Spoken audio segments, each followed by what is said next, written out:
Bistado ang 22 monghe sa Sri Lanka matapos mahulihan ng marijuana.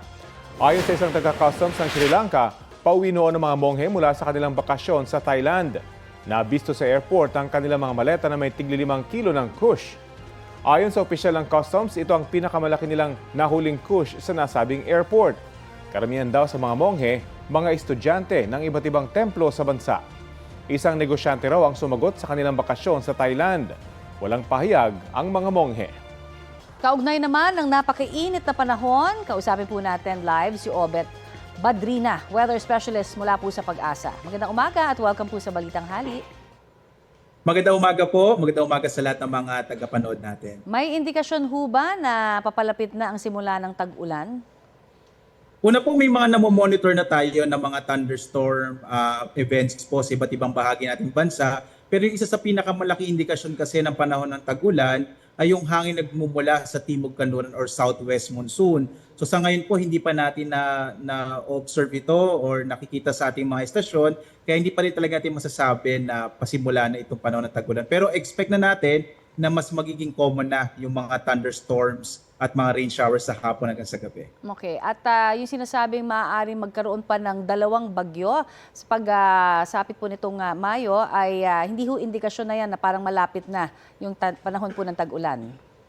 Base po sa ating climatology or average po, ang Mayo po kasi at least isang bagyo po in the past po yung nabubuo, maring 1 o 2 po. So pero hindi pa natin masasabi na ito na nga ay indikasyon ng panahon ng tag-ulan. Or kung minsan po, no, pag nagkakaroon tayo ng bagyo, kapag Mayo at medyo malakas ito, minsan ito po yung nagtitrigger. So after ng bagyo, saka po magtitrigger yung panahon ng tag-ulan. Hanggang kailan tatagal ang init ng panahon sa ilang pong lugar?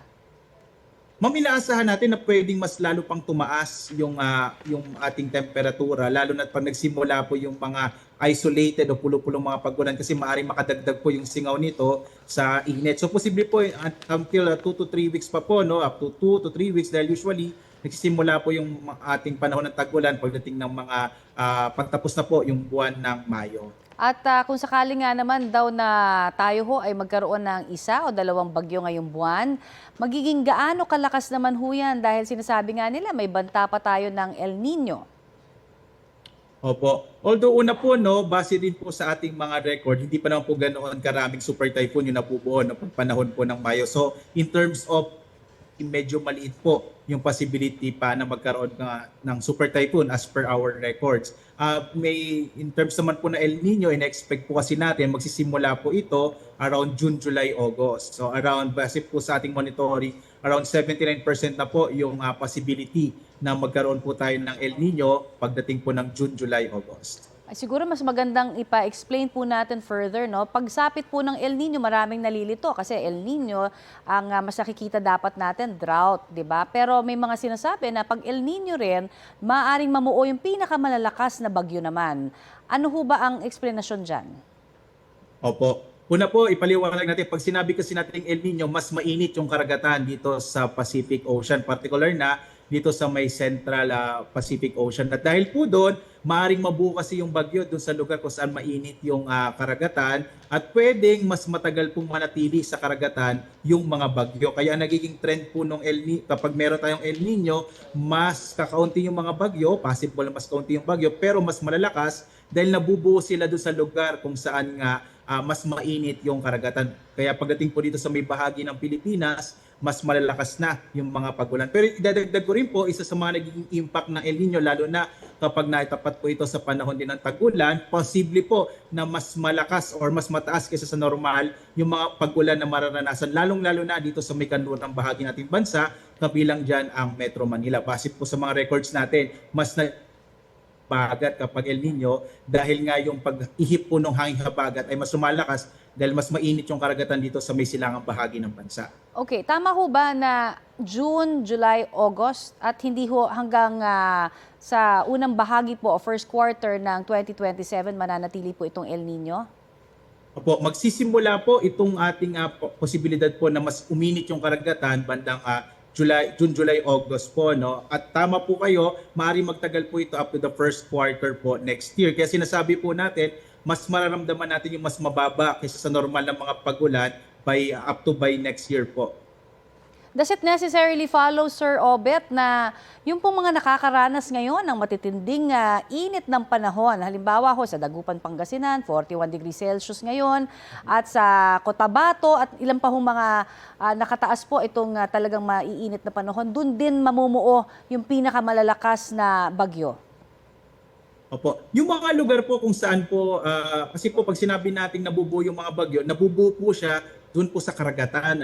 So posible po, hindi natin masasabi na may connection po kung saan yung mainit, doon nabubuo po yung bagyo. Una po, sa karagatan siya nabubuo, particular na dito sa may area ng Pacific Ocean. So ito pong nararamdaman natin na init ay usual naman po lalo na sa panahon ng tag-init. Okay. At yung mga paalala na lang siguro, Sir Obet, lalo na doon sa mga areas pa rin na makakaranas po ng sobrang init na panahon. Ano ho ba yung mga lugar na yan?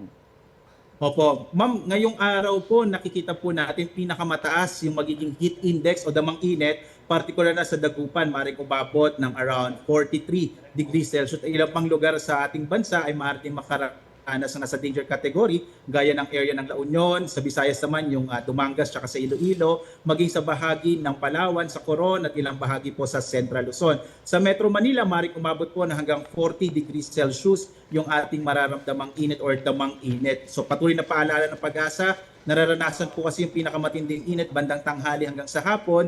Kaya ugaliin po, uminom po ng maraming tubig at iwasan lumabas at makaranas ng direktang init ng araw bandang tanghali hanggang hapon, kung saan nga nire-record natin yung pinakamatataas na heat index. Marami pong salamat sa inyong pong update na yan sa amin dito po sa Balitang Hali, Sir. Thank you.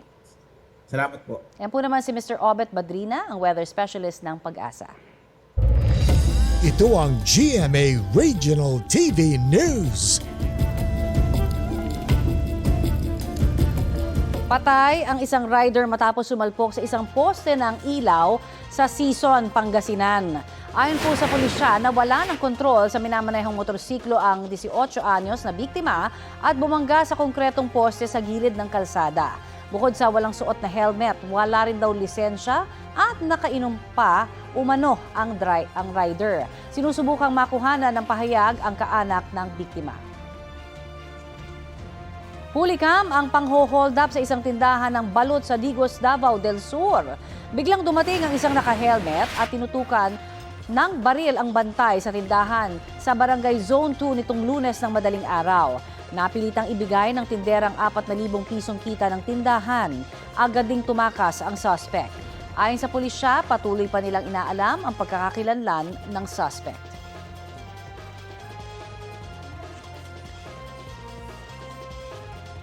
Mabibilis na balita po tayo. Sugatan ng isang rider matapos bumangga sa isang pumpcrete machine na hila ng isang truck sa Quezon City. Ayon sa driver ng truck, nag-U-turn sa Quezon Avenue ang motorsiklo bago bumangga sa likurang bahagi ng pumpcrete machine pasado 1:00 ng madaling araw kanina. Tumila po ng rider. Dinala siya sa ospital. Iniimbestigahan pa ang insidente. Isang barko ang tumaob sa dagat na sakop ng Barangay Corregidor sa Dapa, Surigao del Norte kahapon. Ayon sa Philippine Coast Guard, nangyari yan dahil sa hindi magandang kondisyon ng dagat. Nahati sa dalawang barko matapos tumaob. Rumisponde ang PCG at nailigtas ang mahigit 30 crew na sakay nito.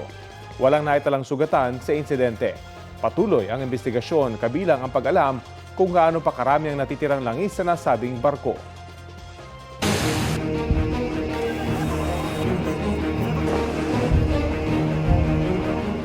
Ligtas na nakadaan sa Strait of Hormuz ang 4 na barkong may sakay na mahigit 70 tripulanting Pinoy. Ayon sa Department of Migrant Workers, April 29 nakalabas sa Strait of Hormuz sa mga barko. Sumatotal, 1,200 ang mga tripulanting Pinoy na nakalampas sa Strait of Hormuz. Patuloy ang monitoring ng DMW sa Persian Gulf at Gulf of Oman para matiyak ang kaligtasan ng mga Filipino seafarer.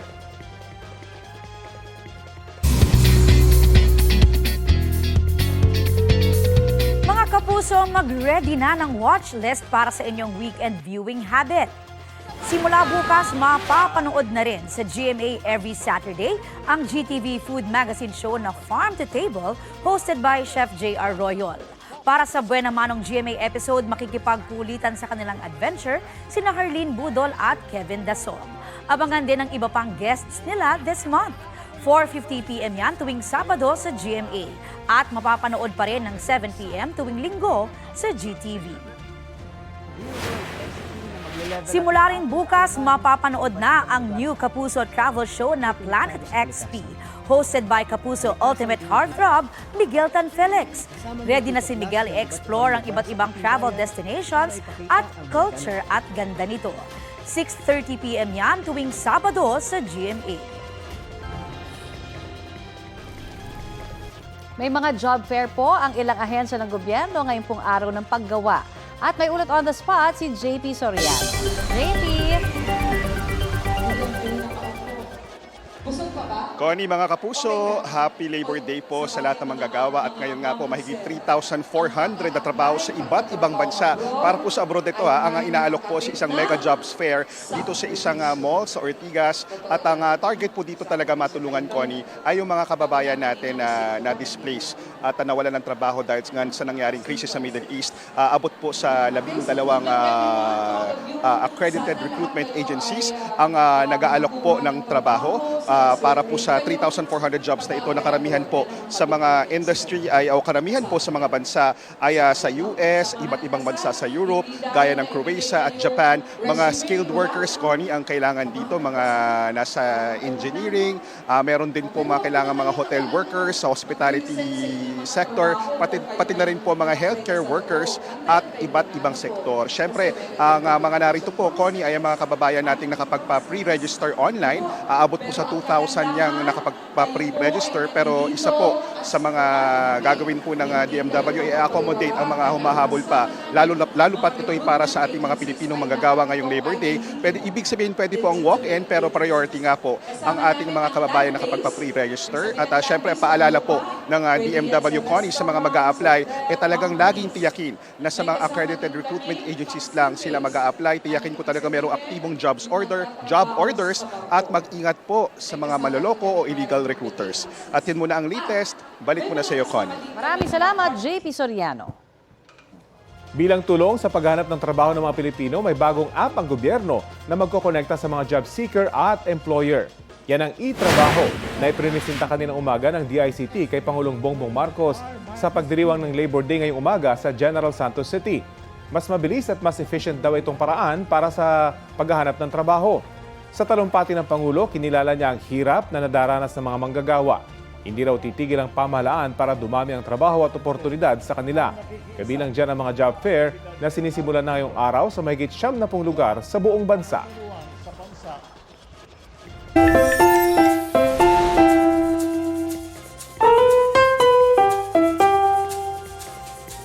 Surprise! Ang naging main course sa tanghalian ng ilang estudyante sa Iloilo City. #share your blessings sa isa nilang kaibigan. Ito ang nabili ng kanilang ambagan.